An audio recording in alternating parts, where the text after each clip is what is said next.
Good morning, everyone. I am Rebecca Vickers, and on behalf of the Florida Alcohol and Drug Abuse Association, welcome to today's webinar entitled Clinical Supervision, How to Maximize Your Session by Julie Radlauer-Doerfler. This webinar is being made available through a collaboration of the Florida Department of Children and Families, Office of Substance Abuse and Mental Health, and the Florida Alcohol and Drug Abuse Association. Please note that as an attendee, you are in listen-only mode and will only be able to view your name. If you have questions, please send them to the presenter and me, the host, by using the chat panel. The button to open the panel is usually located on the upper right side of your monitor. Please use the chat panel to send any questions you may have as you think of them. The presenter will adjust questions as time permits. Our audio is broadcast through the internet to your computer. If you experience poor computer audio, there are a few options to try on screen right now, and these options are posted in the chat panel too. If you continue to experience poor audio through your computer, try rejoining the webinar and call in using the telephone I will call in option. You must be connected to the audio of this presentation and view it on screen as well to receive a certificate of attendance.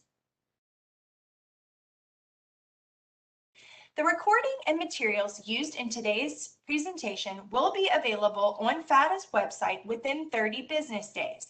To access the recording and PowerPoint, go to www.fada.org, then to our Resource Center, and then to Training Library. FADA produces many webinars and workshops through the support of the Florida Department of Children and Families. To help participants track earned credits through attendance, we host an online community that provides a personalized digital journal where participants can maintain statements of credit for webinars and workshops taken through the Florida Alcohol and Drug Abuse Association. At the end of today's webinar, the web browser will direct everyone to an evaluation form on FADA's website. You will first need to register or sign in to your account to complete the evaluation. Information you provide FADA as a part of registering remains confidential. Statements of credit will be posted within 30 business days after the evaluation closes in individual professional development journals for persons completing the evaluation and attending the full webinar. Completing the evaluation is necessary to receive CE credits or to access your statement of credit. Do note that the evaluation will close midnight on Tuesday, August 17th. Up to 2 continuing education credits are available for participating in today's webinar for persons licensed through the Board of Nursing, the Board of Clinical Social Work, Marriage and Family Therapy, and Mental Health Counseling, and for persons credentialed through the Florida Certification Board. If you are a licensed healthcare practitioner, be sure to include your Florida license numbers for reporting to CE Broker when you register with our site for the first time. If you are certified with the Florida Certification Board or licensed outside of the state of Florida, you do not need to provide your certification number when you register with our site. Please note that WebEx monitors arrivals and departures of attendees and provides a report upon completion of the event. We are not permitted to provide a certificate of attendance if you do not attend the entire webinar, and we are not permitted to provide partial CE credit. Julia Radlauer-Doerfler has more than 25 years of extensive experience in the fields of human services and organizational development, including wraparound training, system planning and integration, strategic planning at the system level, grant writing, assisting organizations through the accreditation process, training, coaching, and providing technical assistance and teaching leadership. And now I'd like to welcome our presenter. I will turn the presentation over to you.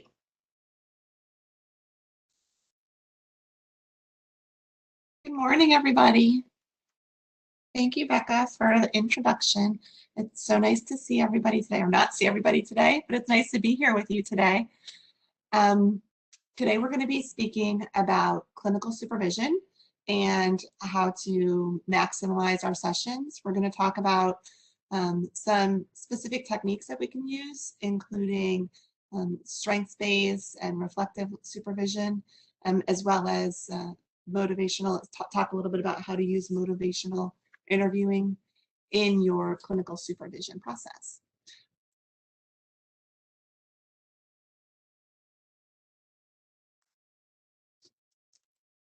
So Becca did an introduction. I'm just going to tell you a little bit about me and why I'm here today.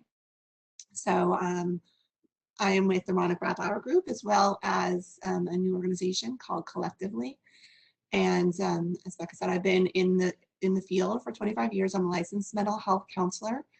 I do a lot of work more at the organizational and systems level than I do at the individual level, but I do a substantial amount of coaching with people that are supervisors as well as administrative and executives.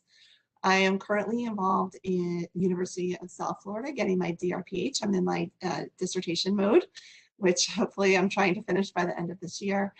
Studying public health with a specialization in community behavioral health. And my focus has been primarily on disparities, racial disparities in the behavioral health system. So that's me. The reason that I'm here today talking to you about clinical supervision is because I am, as I said, licensed mental health counselor. I have worked extensively in the behavioral health field. I have provided years of clinical therapy. I'm a certified supervisor, and I also use many of these techniques in some of the evidence-based practices that I work with and support. And so I wanted to share these techniques in the clinical supervision setting, in the supervisory setting. So let's talk about what it is that we're going to do together today. We're going to discuss it. This may seem like a bit of a basic training. So we're going to be talking about kind of the primary goals of supervision and what we're trying to accomplish during supervision. We're going to talk about what we dream supervision could be like, and recognizing that maybe we can't always get there because there are so many other requirements, but what the ideal supervision would look like. We're going to talk about some evidence-based practices that we can bring into supervision, and we're going to spend some time focusing on strengths and talking about the positives and the strengths. I want to encourage you guys to use the chat because there are going to be several, for lack of a better word, activities or exercises that I want you to do, but also to share information in the chat so we can learn from each other as much as possible given the venue. So there will be several opportunities for you guys to put information in the chat, and I look forward to hearing your responses when we get to that point. So let's just start off with what is supervision. So supervision is the formal process of professionals learning how to do their job better. It's where, as a clinical supervisor, you're able to impart knowledge and help people gain competence and confidence, honestly, and to begin to assume responsibility for their practice and making their practice better, and making sure that the clients are receiving the best possible care. So I want you to take a moment and into the chat box, if you would, please just put one or two words about how you would describe supervision, what supervision means to you. Whether you're the supervisor or you're the person being supervised, what do you get out of supervision? Or what does supervision mean to you? And I think, Becca, you were going to maybe read off some of those as people type them in. Yes, so we have gatekeeper for the profession, professional growth, helping therapists grow, education and support, developing, mentorship, oversight. We have support, oversight, insight, a lot of oversight coming up in leadership, feedback, education, a lot of great responses, Julie. Okay, excellent. And I see some familiar names in the chat. So nice to see my friends, or nice to see that you're here and paying attention and participating in today. So thank you for being here. Excellent. Yeah, so it's about providing support for people. It's an opportunity to teach and develop the people that we're working with. Obviously, it's all about collaboration and evaluating the work that people are doing. So excellent work, you guys.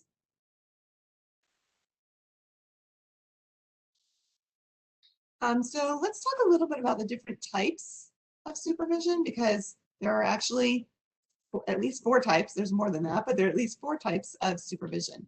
The first one is the administrative supervision, and that's just sadly takes up too much of our time.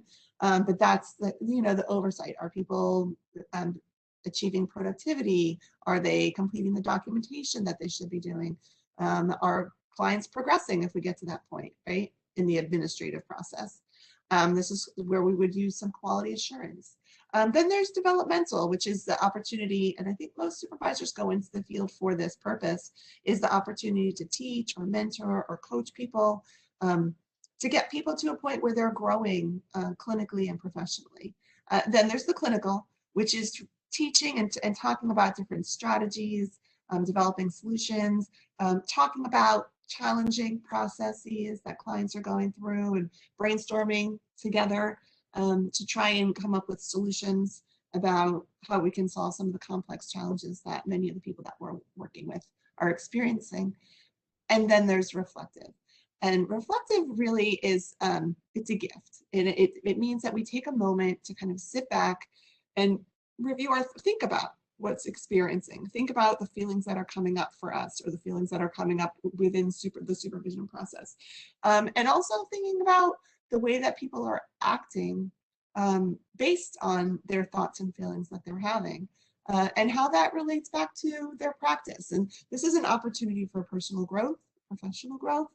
I think that oftentimes in the supervision process, what ends up happening is we definitely get that administrative piece taken care of, because we know that there are supervisors who are holding us accountable for that. We believe that it's our responsibility to do the developmental piece and to teach somebody and mentor them and support them and coach them. And then we hope to get to the point where we can really focus on the clinical aspects. But then not always does the reflective piece get pulled into the mix. And that's really where most of the personal growth comes from, is taking that opportunity or using that opportunity for reflection. So we are going to spend some time talking about reflection, because at the end of the day, as a clinical supervisor, your responsibility is to help people grow both personally and professionally. And reflection really supports that process. So let's start there. Okay, so let's start with the reflection piece. I want you guys to take a moment and do some self-reflection. And I want you to think about, in your current role as a clinical supervisor, or if you're being supervised clinically, think about, how do you currently spend your time in supervision? What percentage, let's see if I can go back up. Yep. What percentage of your time are you doing each of these 4 different types of supervision: administrative, developmental, clinical, and reflective? Right? Think about that. And then I want you to think about, what would be the ideal? What would you want to achieve during clinical supervision? And I would love for you guys, if you feel comfortable, sharing some of that information into the chat. That self-reflection is, how much of your time, what are you doing with your time during the supervision process? And then, what could you do? What do you wish you could be doing? And then think about, what could you do to reduce that discrepancy?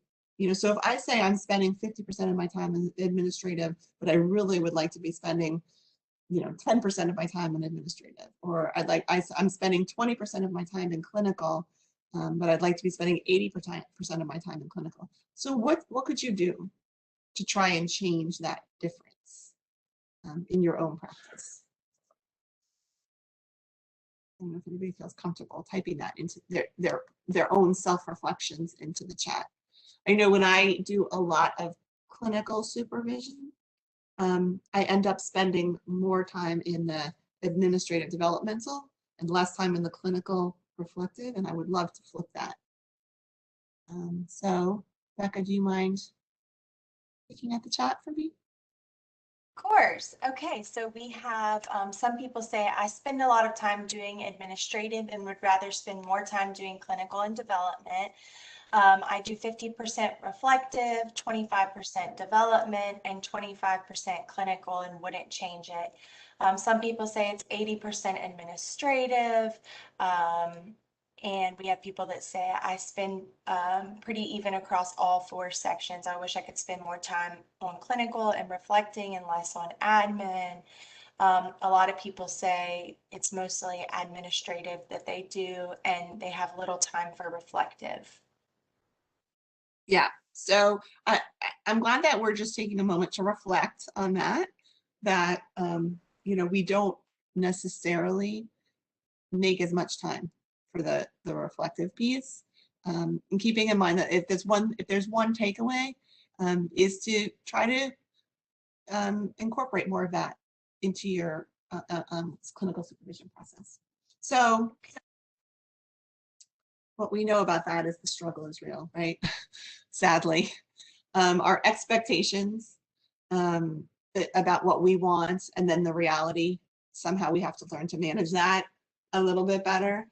So I think we can just kind of take a moment, kind of hold space and recognize that, yes, that's a challenge that's really prevalent in our industry, in the behavioral health industry, certainly with all of the requirements that come from contracts and documentation requirements, that, you know, sadly, we do end up spending more time doing, you know, dotting those I's and crossing those T's than we do taking time to really think about the process and actively brainstorm. The sad thing about that is many of us on this call work in community mental health. And the clients that we're working with are really struggling with complex challenges. And if we don't take the time to actively brainstorm and come up with creative options to help them meet their needs, that probably we're not providing them with the best service that we can. So as clinical supervisors, and as people being supervised as well, because I'm sure we have a mix here, making sure that you account for that, and try to figure out how to incorporate more of that clinical and or reflective piece into your practice will make a difference for the clients that we're working with. So let's talk a little bit about you know, ideal supervision. Before we get into techniques, let's talk about what we should be striving for. So what the evidence suggests is that, you know, longer clinical supervision sessions are better because it allows us to really kind of delve in. So about an hour allocated. Now, if you think about it, if we spend, you know, 50% of our time on administrative, and then so how much time are we really having to focus on the clinical aspects, right? But so having that longer session allows us to incorporate more time. Also, more frequent sessions and consistent sessions are really important. This says at least monthly. When you're just starting out, it should be weekly, you know, in order to get to go through the certification process and the licensure process, it should be weekly. It could be either individual sessions or group sessions. You know, obviously, when you're struggling with supervision with somebody, you want those to be individual sessions. In a perfect world, you'd have an individual session with each person that you're supervising, and then a weekly group supervision as well, so that they can get that peer support and peer supervision aspect, which is a really important piece of the process because they learn from each other, sometimes better than they learn from us as supervisors and administrators. Sometimes it's good to be away from the workplace so you don't get distracted, especially as the clinical supervisor. If you're pulled into a million different directions, you're not able to provide, you know, to be present for the person that you're supervising. And you know, what the research shows, and this is interesting, is that when you choose who your supervisor is, there's a higher level of trust or rapport. In our industry, we rarely have that opportunity to make that choice. It tends to be the person who, you know, is your administrative supervisor who also provides clinical. But research shows that when the person who's being supervised has the opportunity to choose their supervisor, there's a higher level of trust, and so then you would make the assumption that maybe we have better outcomes, which would be a beautiful thing, wouldn't it? So regularly scheduled supervision, which I know is challenging, and everybody has different personalities, and sometimes it's like, well, let's just catch up when we have a free time. But then, of course, we know what ends up happening is we don't have free time, and then supervision gets pushed off. Some people are very structured, and it's always going to be 1 o'clock on Wednesday, and so you, as a clinical supervisor, need to kind of set that boundary, or set that schedule. Having said that, as a clinical supervisor, your responsibility is to meet the needs of the person that you're supervising, which parallels the clinical process. As a therapist, your responsibility is to meet the needs of the client.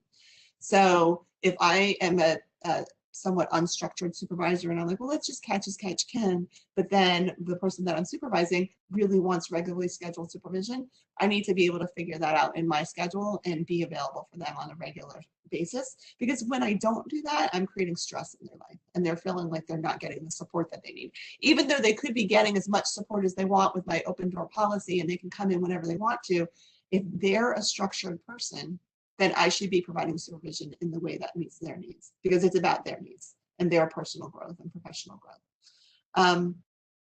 And so we want to make sure that we're always thinking about how can we develop this person. That's really the purpose of supervision, is how can I help this person develop?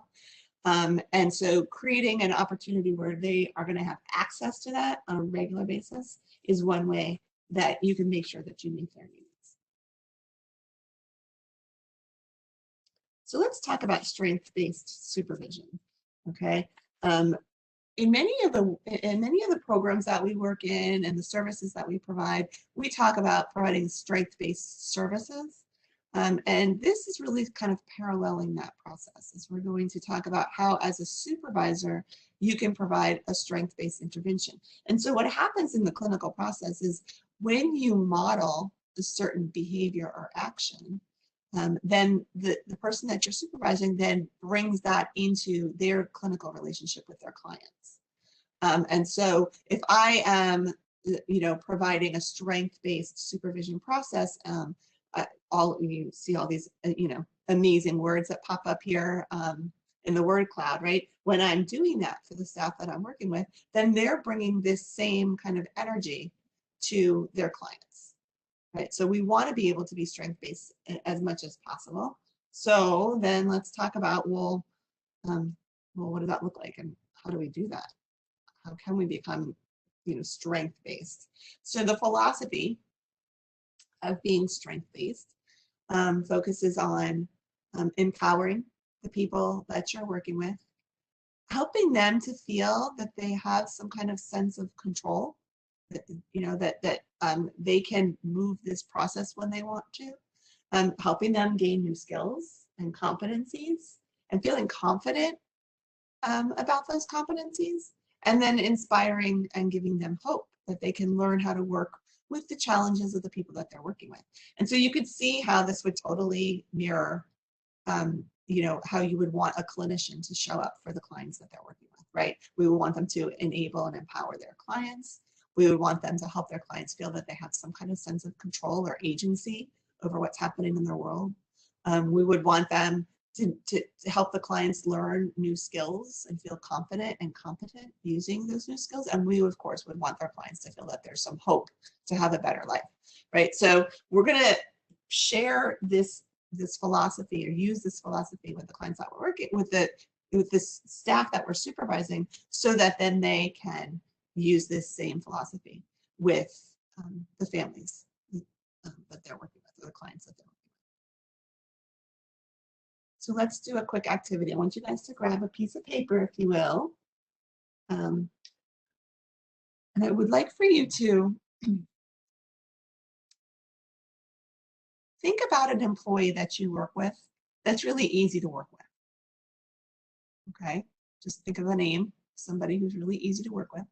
And then I want you to think about 3 strengths of that person.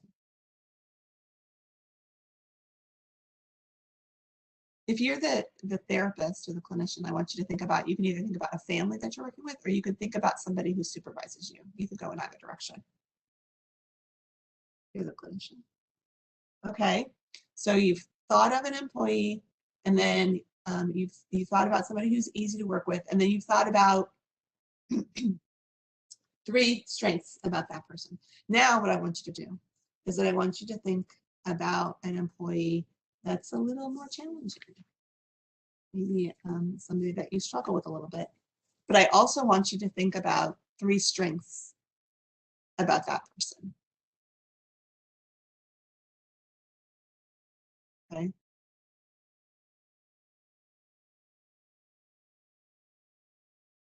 So now that you've had a chance to do that, and you've had a chance to look at both, you know, an employee who's easy to work with, an employee who's challenging to work with, but you've focused on strengths. How do you feel about each employee after listing their strengths? How does that make you feel?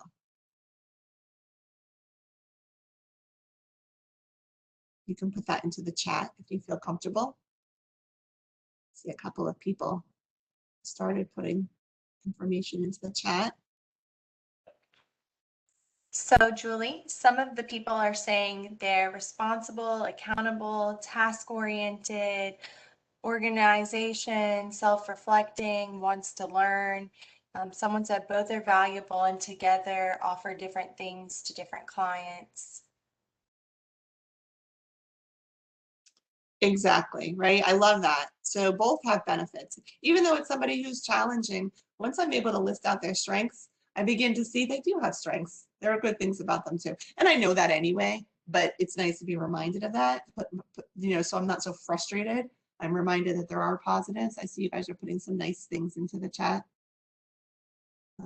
Yeah, one might be a little bit more challenging or stimulating than the other, but everybody has the things that they're good at and they're positive, right? Yeah, when you focus on strengths, you feel like you're not judging somebody, that you're being a little bit more open to them. Excellent, you guys.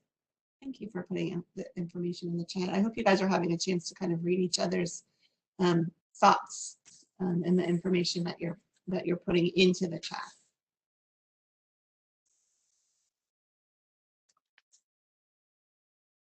Excellent. Focusing on strengths helps you have a more positive attitude. Absolutely. I think that's something that's, you know, before we move on to reflective listening, which is what we're going to talk about next, just to talk about strengths for a moment. I think with all of the challenges that we're experiencing, and, you know, now we've got, you know, kids going back to school in the state of Florida, and our COVID numbers are going up. And so that's going to create a lot more stress. I think if we can make sure that we take the time to focus on the strengths of the people that we're working with, because your clinicians, your staff that are on the front line that are going out there and dealing with families, they're going to be dealing with a lot of stress. Even when we're doing it virtually, there's a lot of stress being experienced. I know I have a friend who's literally the first day of school, her son came home not feeling well and tested positive for COVID. Today was, he went to school on Monday, and by Wednesday, he tested positive. So that's already, now he's going to be 2 weeks behind, and there's no virtual options, you know, so that's already creating a lot of stress. So I think that we need to be able to, as supervisors, really focus on strengths over the next, you know, couple of months until we get over this most recent surge, if you will. So I would like for you to just take a moment and think about what kind, and if you wouldn't mind sharing in the chat, I think this will be really helpful for everybody. What kinds of things do you do within your organization where you focus on strengths? Like, how do you, what's an activity that you do within your unit, the people that you work with, within your supervision, or even within your organization that is maybe strength-based? Maybe we can get some ideas to share with each other. Celebrate employees who are doing their productivity. Excellent. Yeah, just some self-care. I mean, is a huge piece of all of this is just some self-care. I think at the end of the presentation, we'll talk a little bit about self-care today. Very funny. I see people are writing in lots of things that they do. Team bonding events is great, giving each other praise, recognition. I see something about a bead system, which is, you know, you probably get beads when you do good things. That's excellent. Catching people doing things right. lunch socials, potluck lunches are great because we get to learn about each other's cultures. Yeah, having lunch together. Breaking bread is always so important. Um, team building activities. Excellent. These are all great ideas. So I hope you guys are seeing what your compadres are putting into the chat so that you maybe get some ideas. If you're not really focusing on strengths or you haven't taken the time to do that, now's a really good time to be doing that because it's going to get a little bit stressful over the next, at least month or so with the transition back to school. Great job, you guys. Okay, so let's move on to reflective listening, because reflective listening, as we mentioned earlier, is an important piece of this process, and that whole reflection piece. But then an aspect of reflection, you can't reflect if you haven't started with listening, right? So reflective listening is part of the supervision process, and it's about hearing what the person is actually really saying, right? So I can hear your words, but when I practice reflective listening and I'm able to repeat it back to you, it means I can kind of check in to make sure that I got it right. And when I do that, then we're making a connection, right? And so I want to hear what somebody said. Sometimes I might even be saying, like, sounds to me like you're saying. I want to kind of like make that best guess, if you will, and check in to make sure that we've got it right and we're communicating with each other properly. So as part of the clinical supervision process, reflective listening is essential. Is to make sure that I'm listening, that I'm hearing what you're saying. If you focus on, if you're talking about positive things, I can point out those positive things. If you're only saying negative things, I can point that. I can say, it sounds like there's a lot going on that's negative. You're struggling with blah, blah, blah, blah, blah, and try to bring them back to, okay, are there any strengths here or any positive things here as well, right? And so in the supervision process, this reflective listening piece is really important because that's how we show the person, first of all, that we're listening. Secondly, that we understand what they're saying. And then finally, that that we're present and part of the supervision process. And there's different levels of reflection. And I think that this is important because we want to make sure that we're meeting people on multiple levels. So first, it's just the simple reflection, which is, I'm just going to repeat, maybe I'm going to paraphrase what you said so that we're on the same page, Then is amplified. And this is what I'm actually going to maybe, I'm going to, repeat what you just said or even paraphrase, but then I'm going to respond to the meanings or the beliefs that you said, right? So I'm going to take it to another level. And then I'm going to talk about your feelings, which is, I need to be able to speak about feelings and what that looks like. And so I might talk about the emotional levels, of what's happening. So you said that the client was doing well. Amplified is, you feel like the client's doing well because they're prepared to go back to school. And then the feelings part of it is, you said that the client's doing well, they're prepared to go back to school, and that makes them really nervous. Right, and so you're adding in that feeling aspect to it, the emotional aspect to it. And so when you're doing this from the supervisory perspective, I might say, okay, so you're relieved that the client is doing well. So I'm supervising somebody. You're relieved that the client's doing well. You're relieved that the client's doing well, and you feel like they're doing well because you guys have been working together and you've given them some really good tools. And now you as a therapist, you're feeling really confident about the work that you're doing because you've been able to give the client tools, right? So those are different levels of reflection. Now you could just stop at the client's doing well level, but you're not going to get at that reflective piece. And that reflective piece is where, as a supervisor, you're providing the professional or your clinician with the opportunity to go, yeah, I am feeling good about the work that I'm doing. I do feel like I'm being effective. right? And that's where the real, like the real change in behavior is going to come. So we want to make sure we get to that level. So let's talk a little bit about reflective supervision. Sorry. Okay. Talk a little bit about reflective supervision. So reflective supervision kind of like promotes this relationship interaction between the supervisor and the staff person.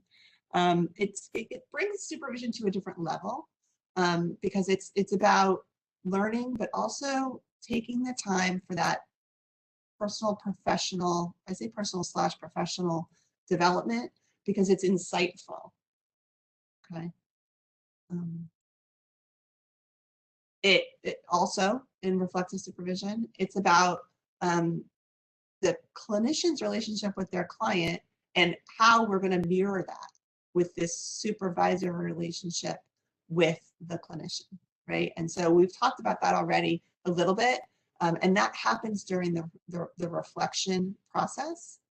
And then at the end of the day, it's really about helping clinicians, this reflective piece is about helping clinicians learn how to be effective in their process, right, in their therapeutic process. So we're going to provide them with support, and just by listening and reflecting will help clinicians realize what they're doing and not doing, and not giving all of the answers. And so when we talk about motivational interviewing in a little bit, you'll see how that kind of plays a part in this whole piece as well. So let's talk about reflection for just a moment. So reflection is about taking a moment and stepping back from the immediate work that's being done, right? Is to kind of just take a step back and think about it. And then taking some time to kind of even wonder, like, well, what are we really talking about here? Like, what really happens? So we go through the motions so quickly that if we don't stop and just take a moment to kind of look around, we don't even realize what we're missing. I'm in the process of doing a challenge right now, and it's about being present.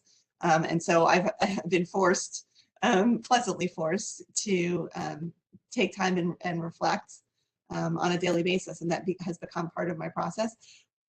I can't even tell you. I mean, it started on the 9th, so 3 days ago. So many things that I have been able to just realize and recognize that normally I wouldn't have taken the time to just be present. And I'm so impressed with, well, not with my ability, but with the people that are putting forward the challenge, because the exercises that they put you through to help you kind of learn how to be more present. I would highly recommend looking. You can just Google, some activities around reflection or around being present, and you'll see what a big difference it will make in the work that you do with your staff, and if you're a professional, obviously in the work that you do with your clients. And part of that is, putting our cell phones away and recognizing that we have an hour together. When I do clinical supervision, I set an alarm on my phone, and then I put my phone away. So I'm not even tempted to look at it during supervision. That's my time that I've allocated towards the staff person. It's first of all, it's my responsibility, and secondly, for me to be present, it's a gift. And so I would strongly encourage that you guys figure out ways that you can create a safe space where you're really allowing for this being present and this reflection piece to occur.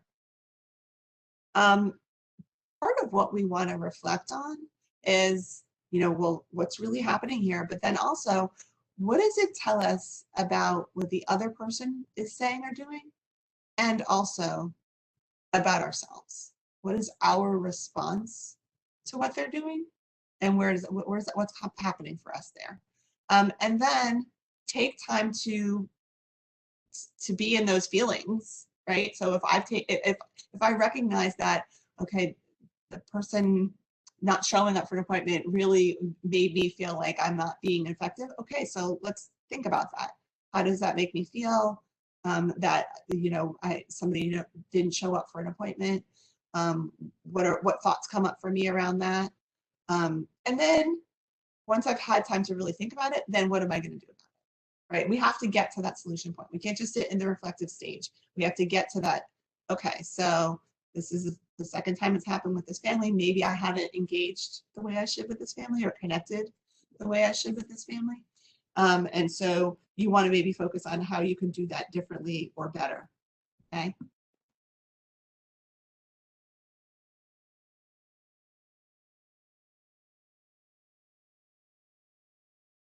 Okay.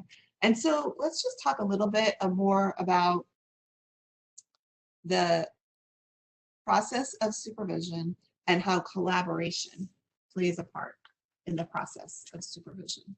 Okay. It's not just what I'm doing as the supervisor. It's really it's a two-way street.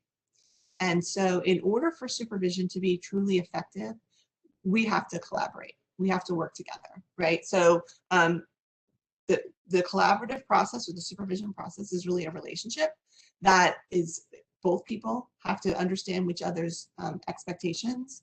And it should be reciprocal. And I think as professional, as supervisors, we feel like, well, it's our job to be there for the other person because we're teaching them and we're their mentor. But really, all relationships should be reciprocal.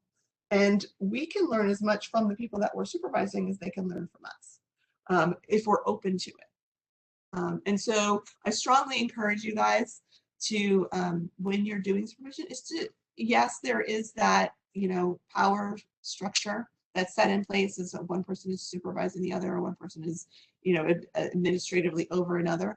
And still you can make your supervision process something that benefits both.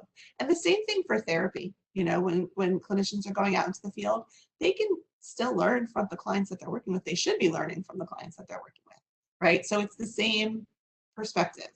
Now, if as a supervisor, I'm leaning more on the person that I'm supposed to be supervising, no, then we've gone in the wrong direction. Same thing as in the clinical process. As a clinician, if I go out and I'm leaning on my client and I need help from something or I need to vent and I choose my client to vent with, no, then we've done it wrong, right? So the supervisor shouldn't use the opportunity of clinical supervision to complain about something, but that doesn't mean that we shouldn't learn from or benefit from the growth that our clients or that the staff are experiencing, right? Even though we want to create this collaborative process, that doesn't mean that there are no boundaries, right? So there still have to be appropriate boundaries. And that's always a challenge for people, are setting those boundaries. It's a fine line. It's like you as a clinical supervisor, especially with everything that we've been experiencing over the past year and a half or more than a year and a half at this point, about a year and a half.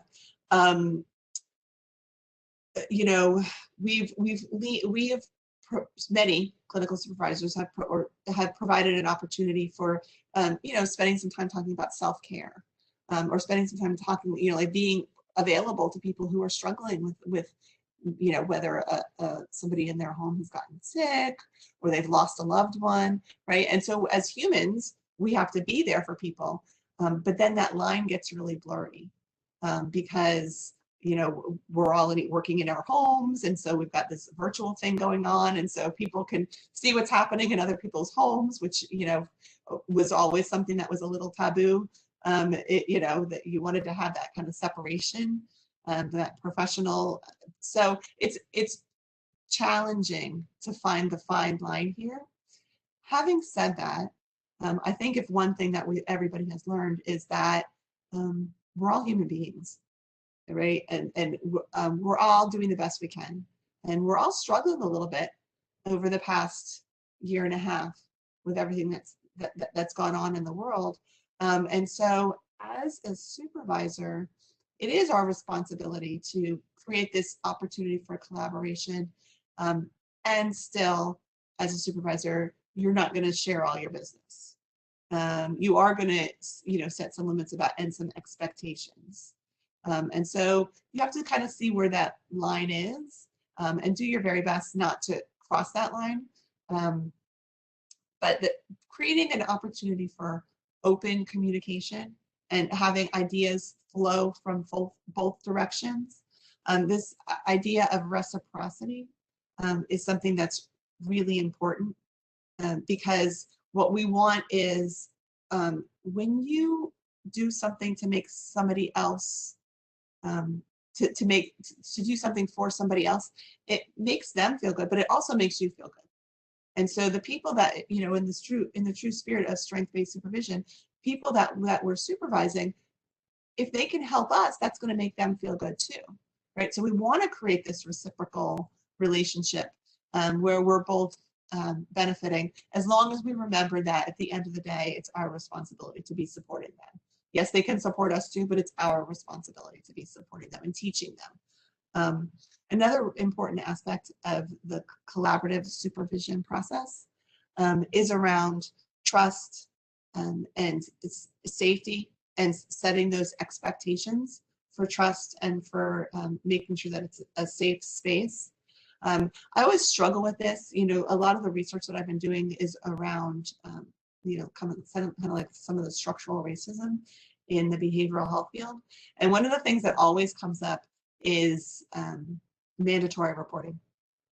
And I find this so interesting because, as a clinician, you're going out usually on the first visit trying to, get to know the client and trying to help the client get to know you a little bit. And then part of our requirements in that very first session is to talk about how if you suspect that there's any kind of, abuse or neglect, that you have to report that. And it's like, well, why would I trust you if you're going to do that? And it's always just this really delicate dance to have that conversation, because the systems that have been set up, while all good intentions to make sure that, children and families are safe, but they also, the same people that we're asking them to trust us, we're telling them that we also have to report them if something happens. And so that's a big dance and a big challenge. And I think that in the supervisory clinician role, you kind of have some of those same things. Is that, a staff person might come to you and tell you something that you may or may not need to report to either your supervisor or to, human resources or something. And so you need to kind of create that trusting environment, because you are their administrative supervisor, but also make sure that they know what you have to do, which kind of goes back to that second bullet about exercising authority when you have to. It's a delicate dance for sure. And in the collaborative process, one of the most important things that we can do is to create an opportunity, or kind of a vibe, if you will, that focuses on curiosity and exploring, and trying to come up with what are some other things that we can do. How can we think outside of the box? I do a lot of work in the wraparound process, and a big component of that is what we call robust brainstorming. And it's a very collaborative process where everybody's kind of sitting around the table and saying, okay, well, this is kind of the need. And so what could we do about it? And everybody just throws out ideas, and there's no wrong ideas, right? And, one person who is facilitating the process will write down every idea, and you can come up with 10 ideas. What happens is people end up building off of each other. And so by the time you get to the end of your list, where people are like, I don't know, we came up with 15 ideas and I really can't think of anything more, those last couple of ideas are really creative, because you've been building off of each other. And so instead of having this supervision process where I'm the expert as the supervisor, and I'm telling you what to do, is together we're going to try to solve these challenges. Things are really complicated and complex, and let's work on this collaboratively. And when you do that as a clinical supervisor, what you're actually doing is helping your clinician then go do that with the family, right? So in the clinical supervision setting, the clinician is actually the expert about the family, because they know the family better than you do as the supervisor.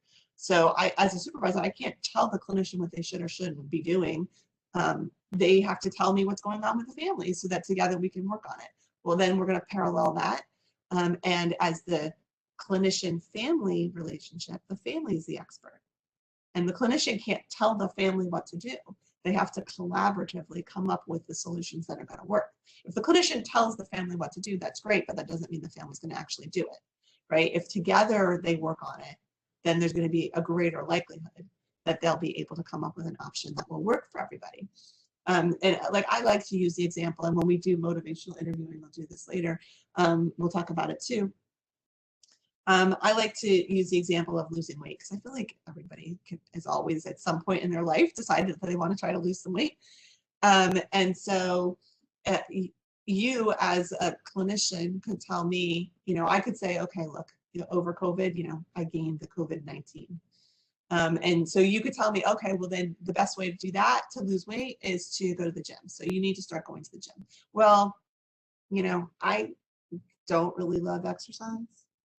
If I'm going to exercise, it's going to be I'm going to go for a walk with a friend around the block, maybe a run. During COVID, I ran a marathon because I had so much time on my hands. Like I wasn't traveling so much, so I had time to do that. But so if you don't know me, you can come up with all kinds of amazing suggestions about how I should lose weight. But in reality, if you don't listen to me and hear what I say, because I'm the expert about what I like, then what's going to end up happening is, it's not going to work. I'm not going to take your suggestions because I'm a great gym joiner, but I'm a terrible gym goer.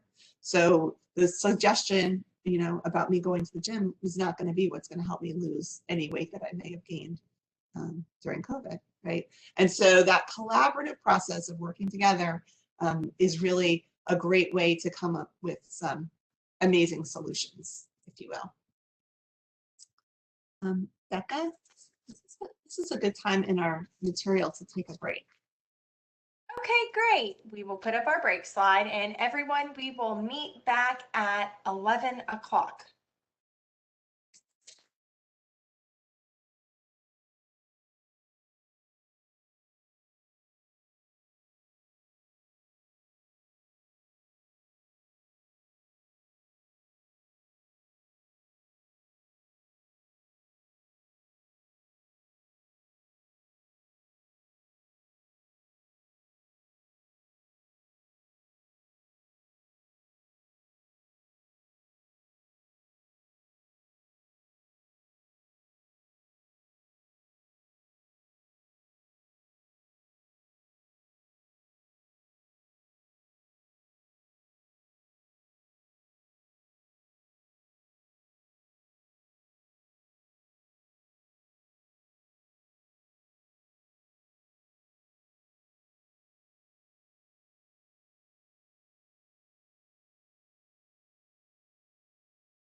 Welcome back, everyone. I am going to get Julie's presentation back up and we will begin again. Julie, I'm passing it over to you now. Okay, welcome back, everybody. I hope that you guys had a nice break. Get up and move around and stretch a little bit. Sitting for so long, you know, not so good. We need to definitely be able to get up and move around a little bit. So hopefully you didn't sit at your computer. If you sat at your computer the whole time and you tried to like check emails or something, stretch your arms right now, just so that we can kind of like get into it. We're going to spend the next hour or so talking a little bit about motivational interviewing in the supervisory process, which is, it's a really interesting technique to use in the supervisory process. I just want to say before we get started that I thought that you guys could see each other's information in the chat, like when you chat, that everybody could read each other's, but it sounds, seeming like that you guys cannot do it. So when we do active, and I'm sorry about that, there might be something you can do on your end to kind of change your view, but I'm thinking maybe you're not able to. So when I think there will be another opportunity or two to put information in the chat, and we'll do our best to read out as many as possible. But just so you know, it's possibly not something that you've done. It might just be the way that the webinar is set up. I don't really know enough about that. About WebEx to know if that's the case or not. I've been on so many different platforms. But next time we do, we'll read more of the responses out since you guys can't see them. Okay. Sorry about that. Okay. So just take a moment to think about if anybody here has, oh, okay. You can click the down arrow for responses to be shared with all. Sarah says, thank you, Sarah. Hi, Sarah. And maybe you will be able to see what each other's written.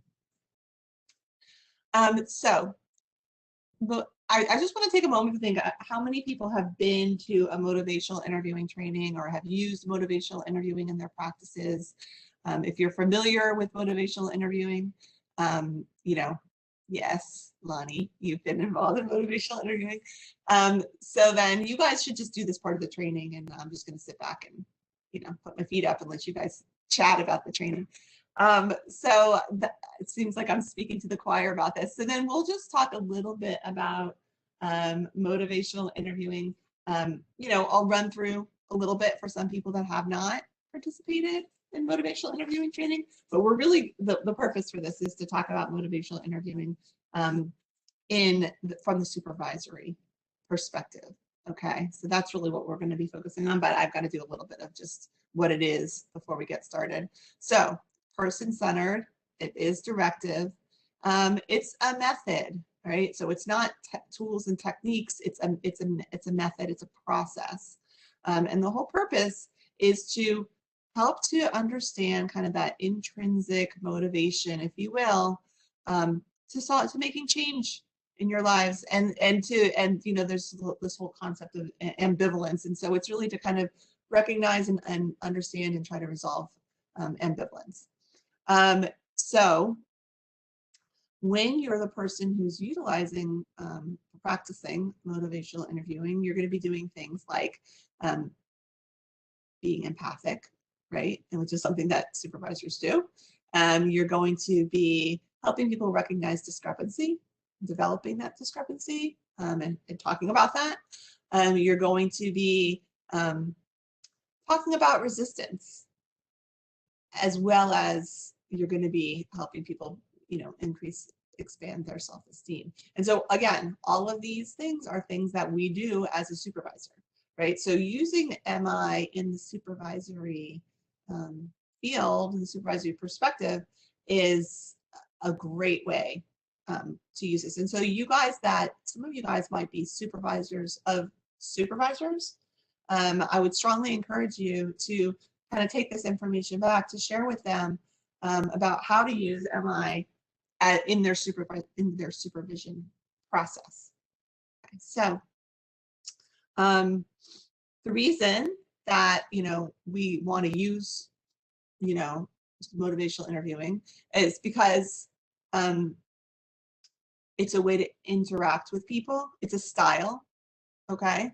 As I said, it's not, you know, a bunch of different techniques, but it's, as a supervisor, you're using certain like actions, behaviors, you know, to kind of direct the process and the conversation. And so there's some rules, if you will, some guiding rules, and kind of that help support the philosophy. And this rule, RULE, is a great acronym for that, which is the R is for, you know, reject, the writing reflex, right? So we jump to solutions. We want to try to like fix the problem. And so we're going to try to, that's one aspect of it. The second is the U, which is understanding the person's motivation, the employee's motivation. Why are they doing what they're doing? We don't, you know, we can't motivate people. That's something that's intrinsic, right? It comes from internally. Again, with the whole losing the weight thing, I could just be totally comfortable if I gained 19 pounds during COVID-19. I could be totally comfortable with that 19 pounds and embrace it. Or I could say, you know what, no, you know, I really want to get back to my fighting weight or whatever, right? And so nobody's going to motivate me. My family can't say to me like, you really should lose weight. Wow. But it has to come from internally, right? But as we can help people recognize where they're at as a supervisor, right? The L is just listening. It's just that active listening, being able to communicate empathy, being able to be there and be present and paying attention. And then the E comes to empowering your people, right? So change only occurs when people are paying attention and actively engaged and willing to participate and kind of make that change, if you will.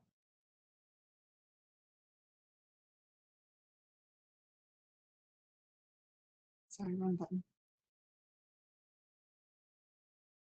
Okay, so let's talk about when we would use motivational interviewing.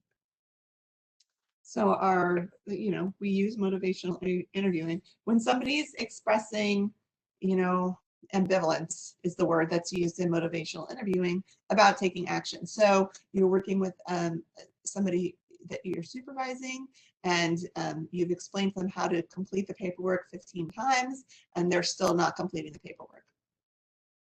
Okay, so that's a great opportunity to talk about that, right? That's where ambivalence comes in. What's going on? Why are we not doing the paperwork, right?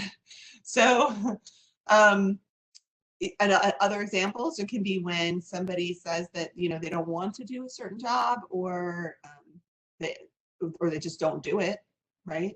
That even somebody can just sound uncertain, like I'm a little bit uncomfortable going out into the home for a home visit. Okay, so let's talk about that. Or they say that, you know, sometimes I want to do this and sometimes I don't, so I have some mixed feelings, and we should, you know, share that.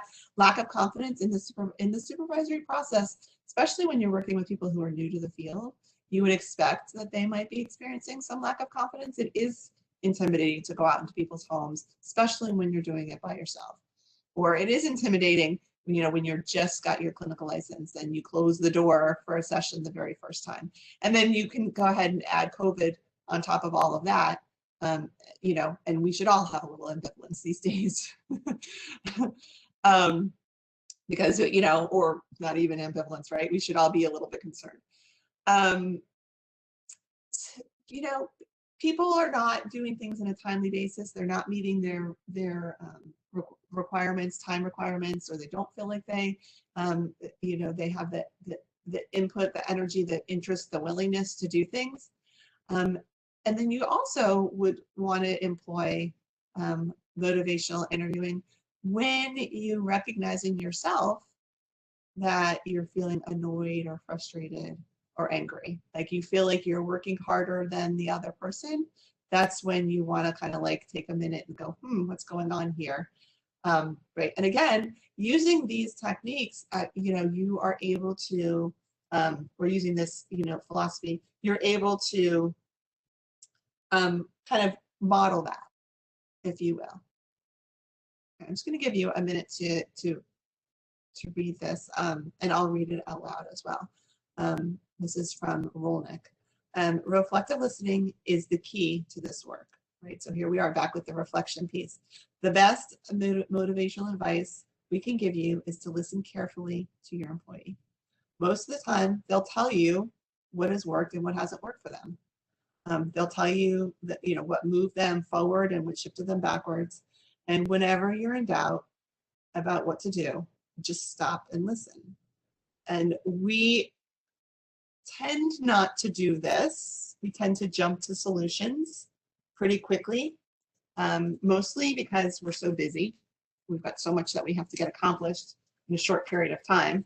And sometimes it's a personality issue, like we're a person that just wants to move too quickly. I know some of you guys work with people who do that, and it's a challenge.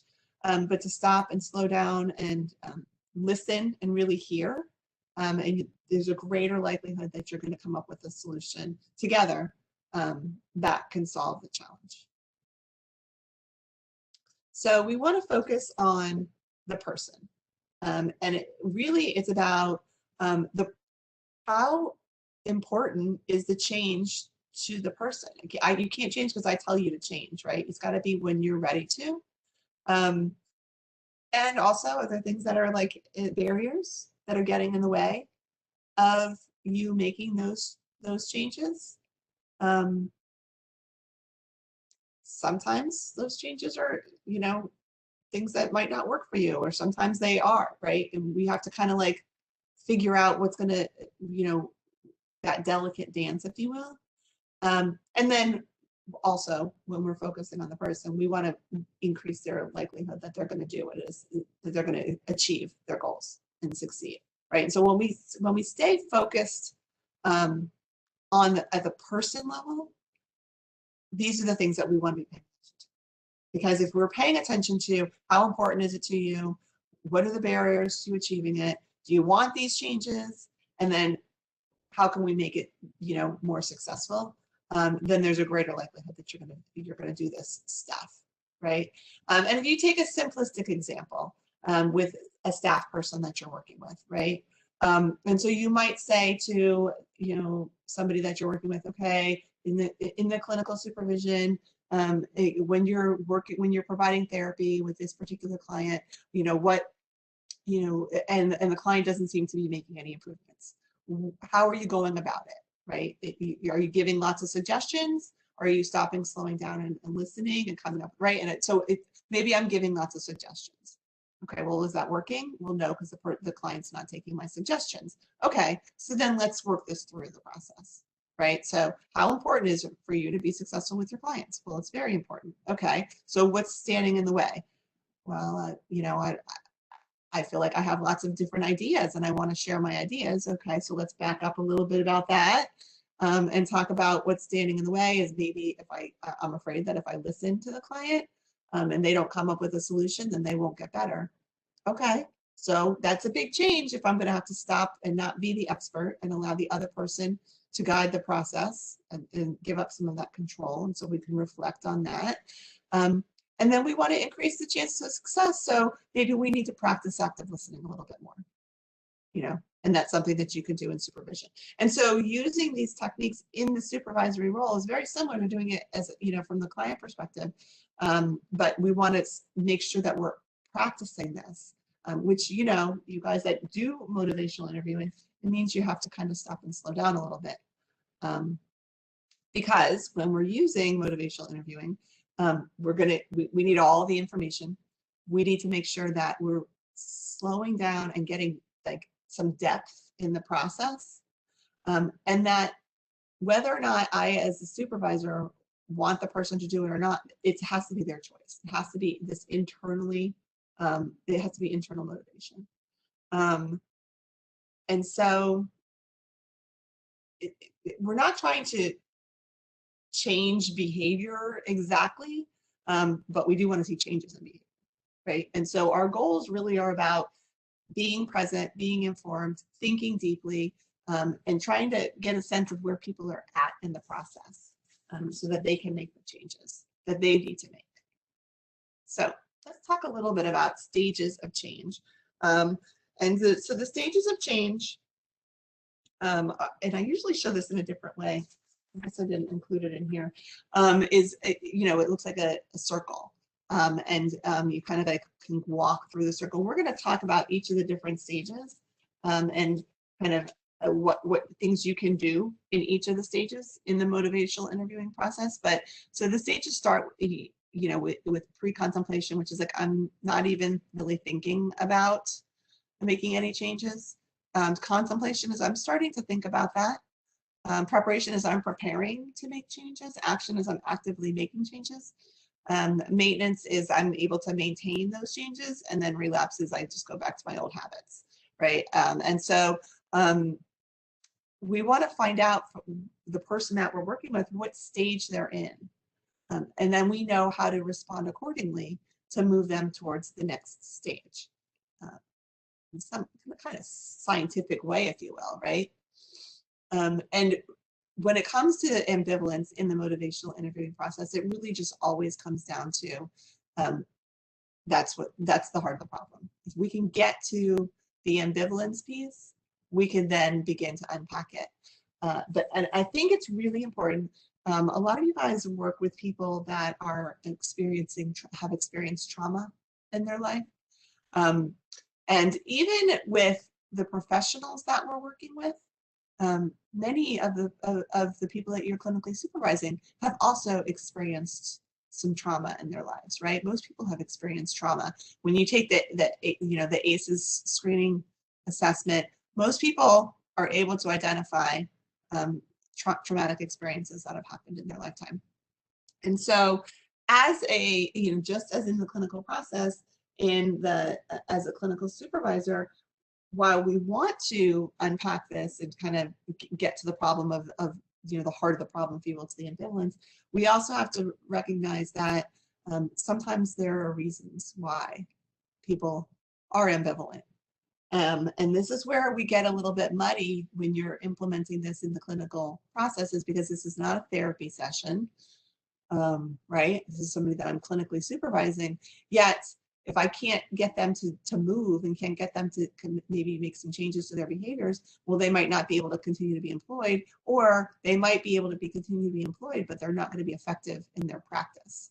And so, this quote by Robert Frost, I think, is just, so telling, is, don't ever take a fence down until you know why it was put up.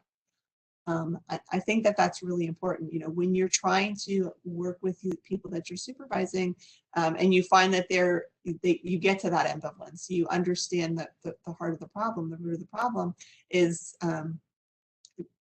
we don't want to go into that. Let's talk about the why behind why that's there, right? That's where a therapist. So if you recognize that there's something that's in the way of people being successful, well, then we don't want to delve into that from the therapeutic perspective, the why behind it. We do want to talk about the how to get around it, and refer them to see, EAP or a therapist if they want to, or figure out, journal, however, whatever technique that you're going to use. But that's kind of where that boundary, comes in. Is I don't need to know, that you're not comfortable going into homes because, something happened to you in your childhood.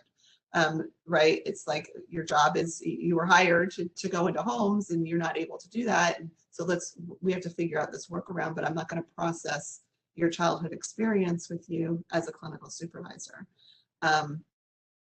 Though if it's interfering with your ability to do your job, then we have to have a conversation about it. So it gets really kind of muddy, but when you use this technique, you're going to get to, you're going to get to the root of the problem. It's just what you do with that when you get there, that becomes, a little bit tricky. And as a clinical supervisor, you can kind of figure out how to walk through that.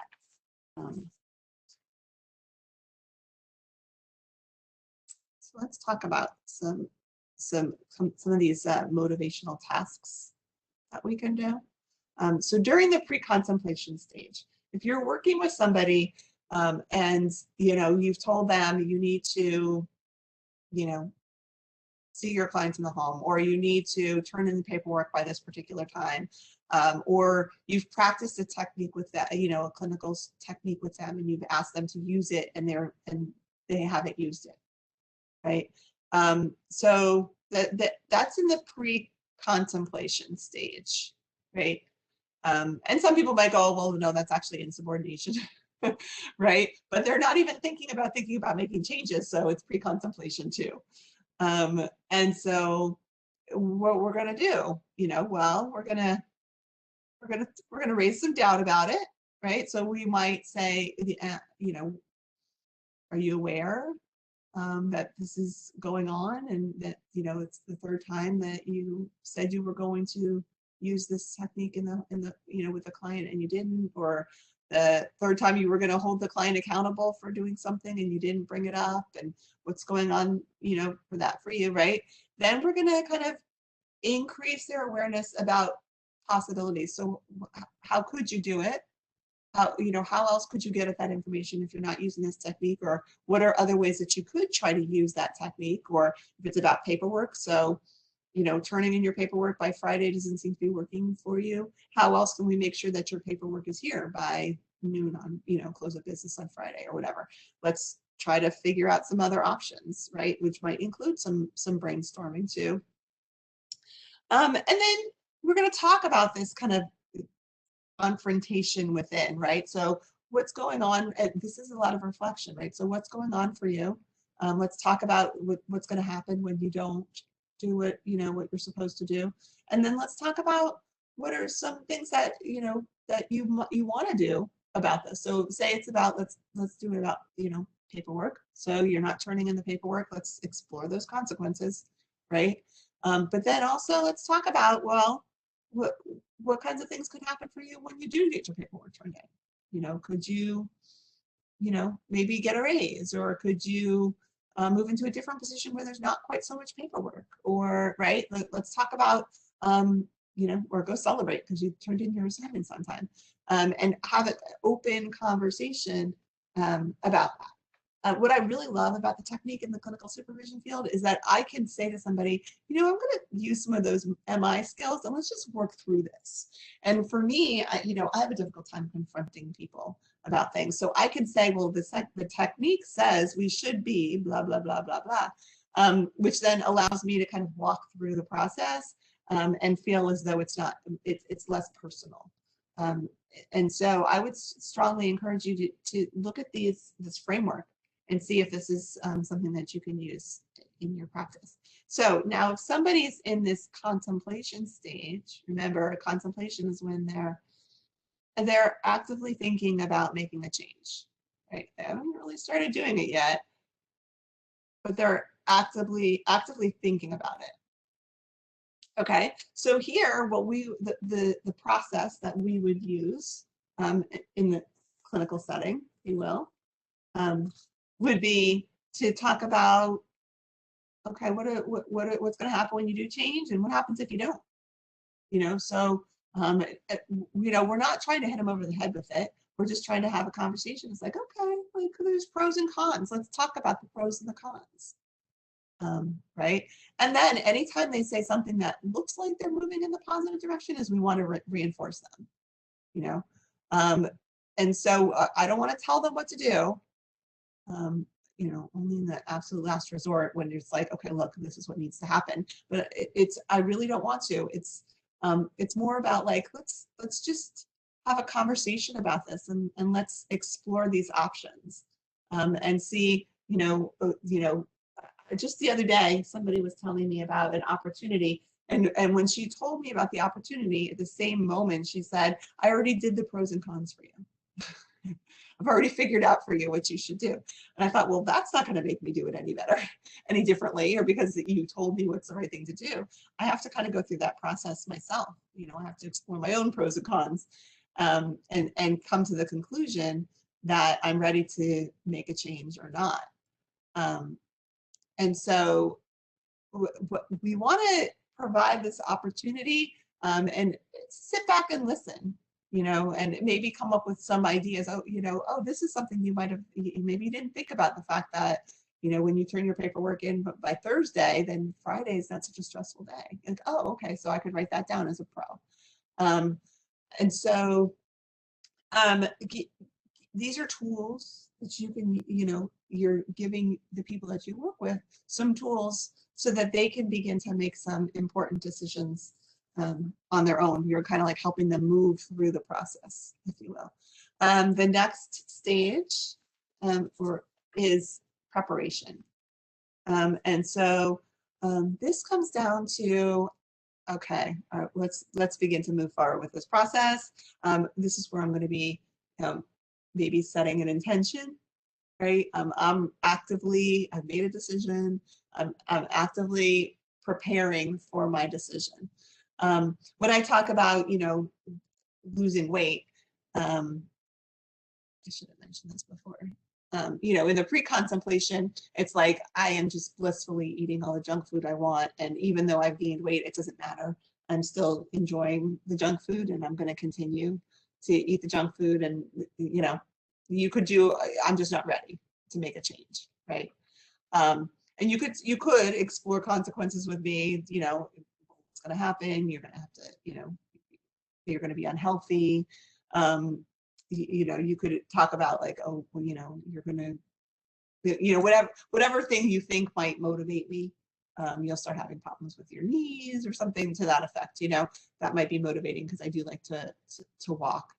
So that's the pre-contemplation, is I'm still going to enjoy the food that I want to enjoy. Contemplation is I'm starting to think about it. Maybe I've seen that, my clothes don't fit, or maybe I've gone to the doctor and the doctor's like, you need to do something about this. So I'm starting to think about it because something is happening.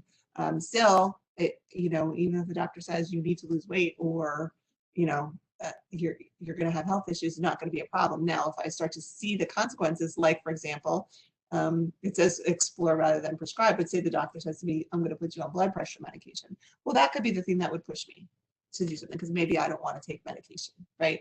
So that stage is, that contemplation. So in preparation, I've already decided, okay, I'm ready to do this thing. And so now it comes down to, well, let's talk about, what's your intention? I want to lose the COVID-19. I want to feel comfortable being in the field, or I want to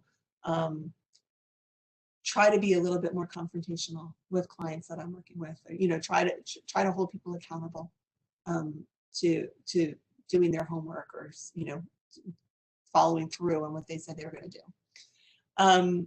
So we're able to, in this preparation stage, we've moved from ambivalence and we're moving towards taking action, right? And so we would call this, in the world of clinical supervision or supervision, is person-centered employee planning. So we're going to sit down and we're going to say, okay, so what are we going to do? What's the first step? What's the next step? What's the next step? We're beginning to plan the process. So we might be setting a goal, right? So in every client session, I will ask for the homework assignment within the first 5 minutes. Okay, that's a good goal. That's me starting to hold people accountable for what it is that they said they were going to do. Say that was what you were exploring with the clinician. And so we want to be able to talk about planning. We want to be able to talk about goal setting and how to set goals. Make sure that we do that in a way that's concrete, so that the person that you're working with can set those attainable goals with their clients.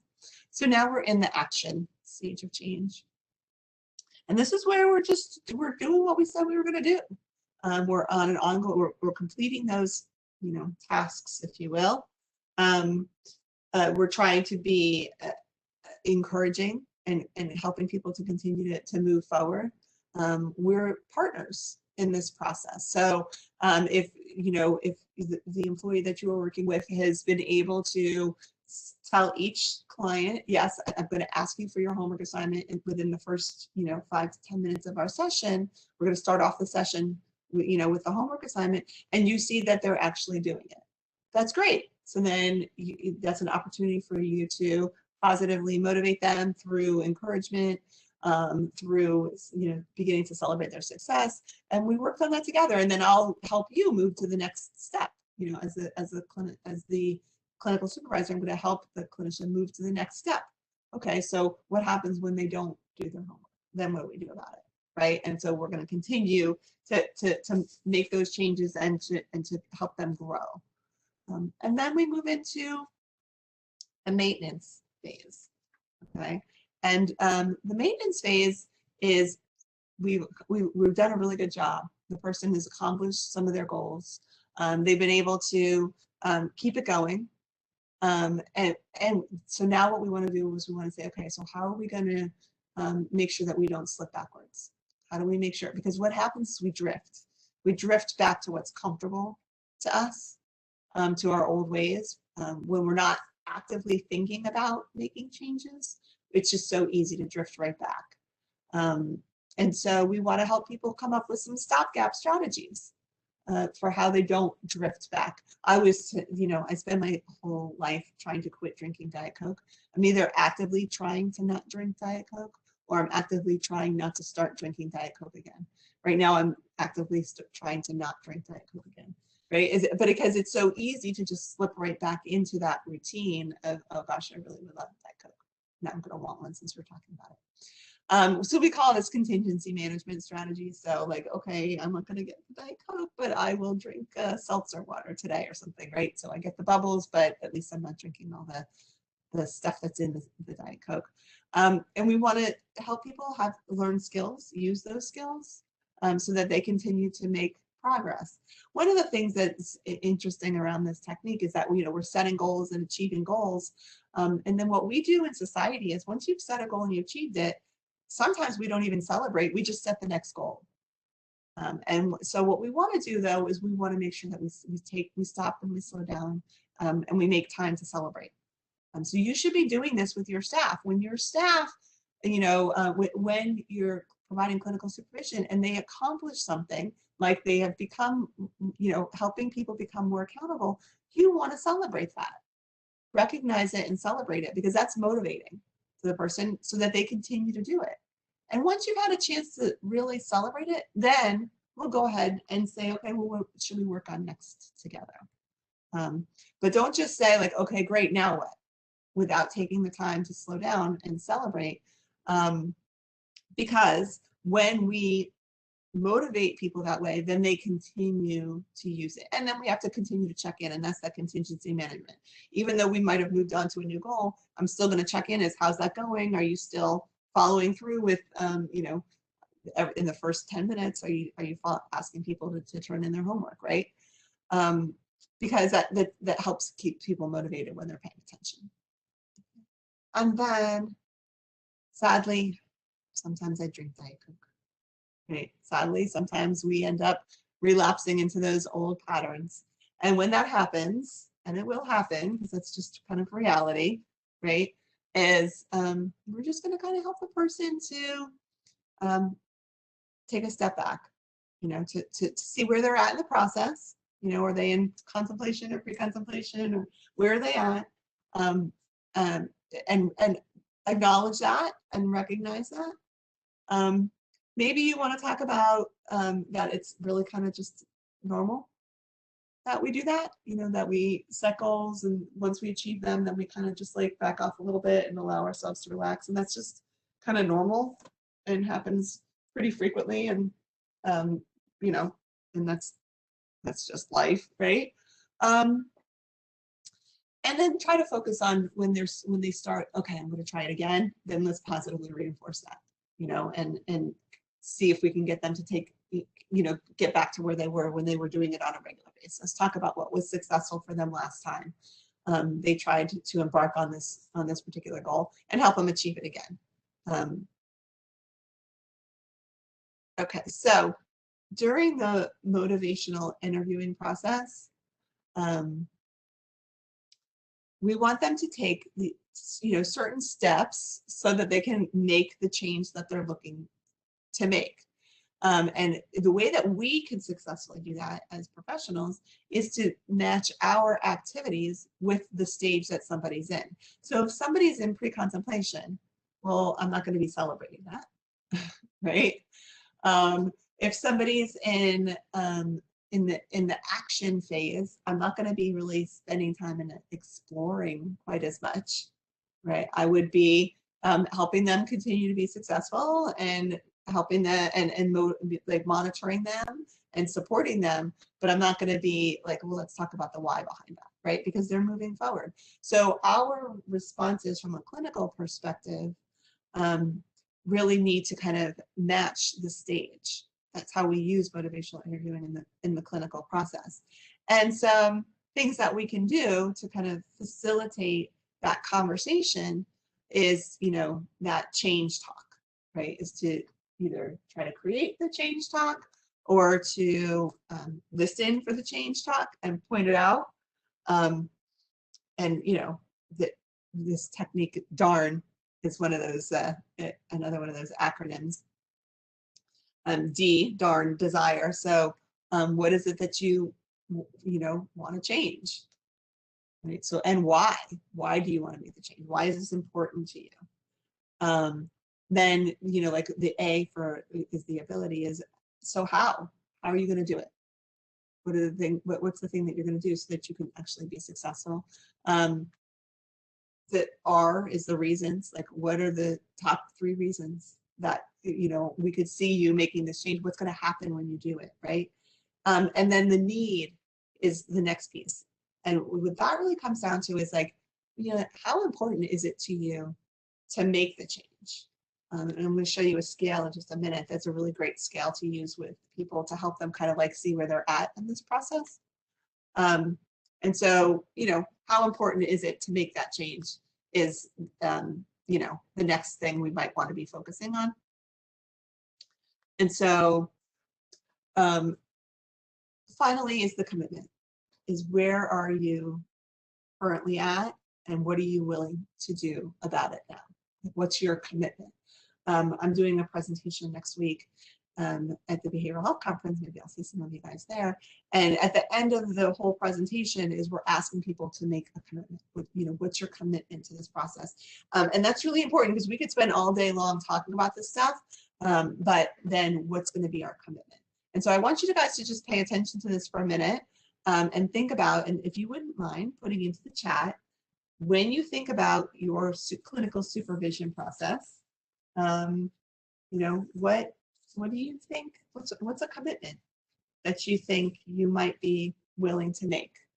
That is something that maybe you haven't done before. If you're comfortable sharing that in the chat, now would be a good time to do that.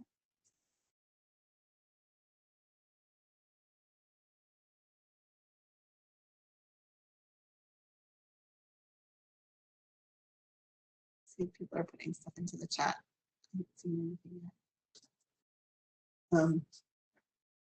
I'm just going to move on to the next slide, and then we can read those commitments in a few minutes. Okay, but so over the next, before we finish the, you know, the presentation, if you want to add some information in there into the chat, we could read over some of them. Oh, also, I guess the slide is split up. So another aspect of the motivational interviewing process is the ORs, which is, you know, asking open-ended questions and affirmations and reflections and summarize. These are all the different techniques that you can use. So when you're meeting with your staff, you're going to ask them open-ended questions. You're going to affirm what they're saying. You're going to reflect. We've talked a lot about reflect, and then you're going to summarize. And then you're going to create a plan with them if you want to. So let's talk about importance and confidence. And then we'll wrap it up and read off some of the things that you guys are saying. So I love this technique about importance and confidence because that really, it tells you if somebody's going to work on something or they're not, right? And so important is, well, how important in the grand scheme of things, how important is this to me? And then confidence is, well, can I do it? Do I feel comfortable that I can actually get this thing done? Am I able to make it? Do I feel like I'm able to make the changes? And this ruler is a great way to kind of like in a visual way, right? So if something is not important to me, like I'm at like a 2 or a 3, like I said, you know, I really do want to hold people more accountable. How important is it to me to ask people about the homework that they did? And if I say, you know, it's an 8, it's really important to me that I hold people accountable. It's an 8. And then you say, well, how confident are you? And I say, well, honestly, I, I feel uncomfortable about it. So maybe I'm at a 2 or a 3. So if something's really important to me, but I don't have the confidence, as a supervisor, you'd want to work on that with me. You'd want to, really talk it through and help me begin to understand it. If you say, how important is it to you to hold people accountable? No, not really. I think people are so busy that if they can't get to my stuff, it's okay. So I'm at a 2. It's not that important to me. And then you say, well, how confident are you that you can do it? Oh, well, I know what to do. I just choose not to do it. Right? Now you can then take a step back and explore the ambivalence to that, because honestly, if I'm giving somebody a homework assignment, I should expect that it's going to be done. And that's a whole nother conversation. But this tool will help you kind of understand that, no, it's not important to me, but I think I could do it. Well, then let's talk about why it's not important to you. Because if you want people to make changes in their lives, you have to hold them accountable for the work that they're doing, right? So you can use these techniques to get a sense of people about where they're at, and then you need to move forward with it, right? So when you're exploring this with your professionals, as well as with clients, right? You want to make sure, you want to know why did what made you answer it with that number you gave it and not a 0. That's a great way to explore it further. And then maybe what would it take you to move up? You gave it a 4. How come it's not like a 6 or a 7? What would make it become a 6 or a 7? So these are ways, when you feel like somebody's really not interested in making a change, these are ways to begin to explore that with them too, and a little bit, like with a little bit of depth, if you will. Okay, so we're going to finish off, I think, with just a little bit of trauma-informed supervision. Again, we're all going through such challenging times. I think that it's really important that we talk a little bit about the trauma that people are experiencing in supervision. Remember, it's not therapy, but discussing trauma. So when we do trauma-informed supervision, we're paying attention to the culture of both the individual as well as the organization. But that's a big piece of the supervision is, what's the expectations around we're going to be honest and respectful and kind and fair. We want to focus on positives, and so strength-based supervision will allow us to do that. When things are stressful, we need to be calm. And so as a clinical supervisor, you want to be able to be calm when things are stressful. We're going to ask questions as instead of making assumptions, and utilize like the empowerment approaches of what we've been talking about, and always talk about self-care. And I said I was going to kind of end with self-care today, because with everything that everybody's going through, part of our supervision needs to be talking about self-care. I do a whole training about how, as a supervisor, you could use self-care to talk to your staff about self-care, because again, then we're paralleling that process, and they can share that information with their clients. But so if we're taking a trauma-informed approach, we're going to be focusing on self-care, and what are people doing to make sure that they can show up for themselves and for their clients. So let's talk about some creative ways for observation. I threw this in here because I think it's really important to not just do supervision sitting in a room talking about what people have said. That's part of the process, but that's not all of the process.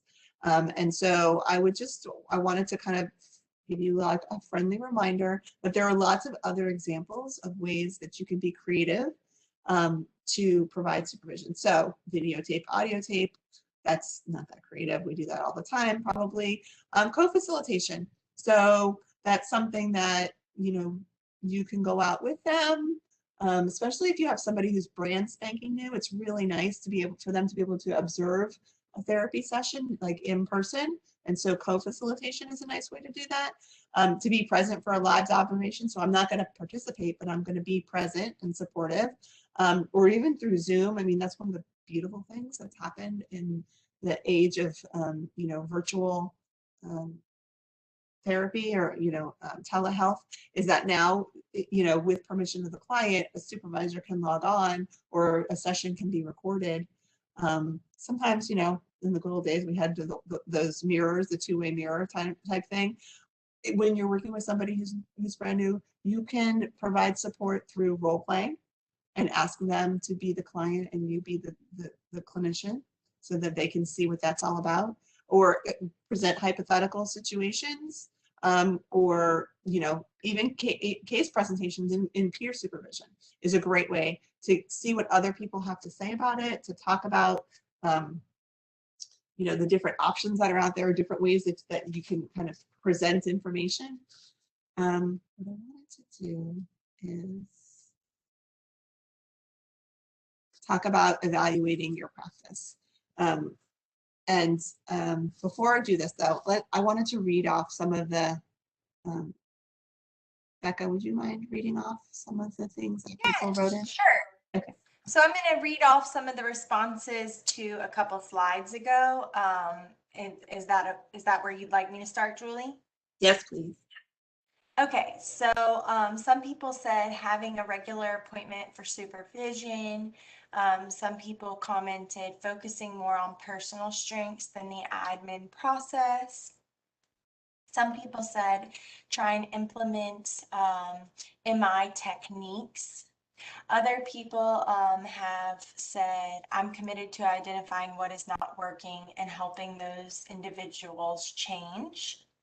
Some people said, I want to utilize more reflective practices with my people I'm supervising. Some people said, give the person 100% of my time and not answer one email during supervision. Some people said, asking the staff directly about their ability to make changes. Some people mentioned, I am going to create a professional development plan. Those were some of the highlights. Awesome. I love that, you guys. I'm so proud of you for making commitments, and I'm glad that, for some of you guys, this might be new information. For many of you, maybe not, but it's always a good refresher to remind us to kind of get back to our basics, if you will. So good job. I hope you wrote down your commitments to yourself. If you didn't, let's just do that really quickly, is take a minute on a piece of paper and write down your commitment, because you can put it in the chat for me or for everybody else to see, but that doesn't mean you're going to do it. But if you write it down for yourself, there's a greater likelihood that you'll be reminded that you want to do it. I love the put your cell phone away. Something so simple, but it's just so respectful. It just shows that, you're really trying to be present for that person. I'd ask you all, if you haven't been committing to self-care, to make a commitment to self-care. Again, we're going to be going through quite a bit of a bumpy ride for the next couple of months. And so as helping professionals, we have to be taking care of ourselves so we can be there for others. So let's take a minute to just evaluate our own practice. So these are some of the best practice strategies, right? So do you have sessions that are about 60 minutes? So you spend about an hour with each person when you're doing supervision, or is it like 10 minutes here, 15 minutes here, 15 minutes there, right? 60 minutes is more effective. Do you have, weekly sessions for new people or students, or at least, monthly? Do you also do group peer supervision when you pull together your staff, and not just let's talk about administrative stuff and who's turning in what paperwork when, but also, what information, let's talk about a challenging scenario, or let's talk about, some of the struggles that families are going through, and here's an example of one, and what would you guys have done about this, and really kind of process that as a group. And have you taken time to get to know your staff and build that rapport and make sure that they trust you and that you trust them? Interestingly, I find this really interesting because I do a lot of work with with leadership groups, and a lot of people have hired people during COVID and maybe never met them in person. because they've just been doing telehealth. And even the interview process wasn't in person, it was telehealth. And so it's difficult to develop that trust and build a rapport, virtually. And so, when you have the opportunity to meet people in person, do you take that opportunity, or do you just do the easy thing and meet telehealth? And so think about that for yourselves, because we build much better rapport when we're doing things in person. Okay. So I would say you don't have to put this information in the chat. I just wanted you to do that personal reflect for a moment, if you will, on your practice. And the very last slide is, does anybody have any questions or anything that they wanted to put into the chat or cover that way? I know that Becca has some things she has to close up with, but we have just a couple of minutes before we have to close up. 2, 3 minutes.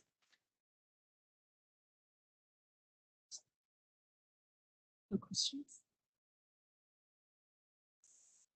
Most people are logging in and saying, thank you. This has been really helpful, Julie. So with that, we will go ahead and wrap this up. So thank you very much, Julie. I'm going to take over and put our conclusion slides back up.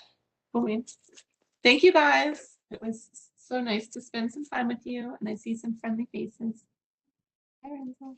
So we have included Julie's contact information so that you may contact her with any further questions. Julie, we really thank you for all the work you put into this webinar and all the valuable information you shared with us today. We are sure this training will help practitioners better serve those struggling. Please note a couple of items before we conclude. When I conclude today's webinar, your browser will take you to an evaluation on FATA's website. If you want to receive CE credits or a statement of credit for this event, please complete the evaluation. You will also see an evaluation link in the chat panel today.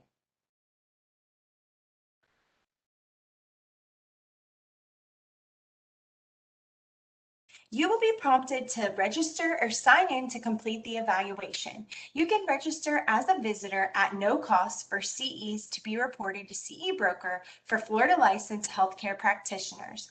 You must provide an accurate Florida Department of Health license prefix and number for the first time you register.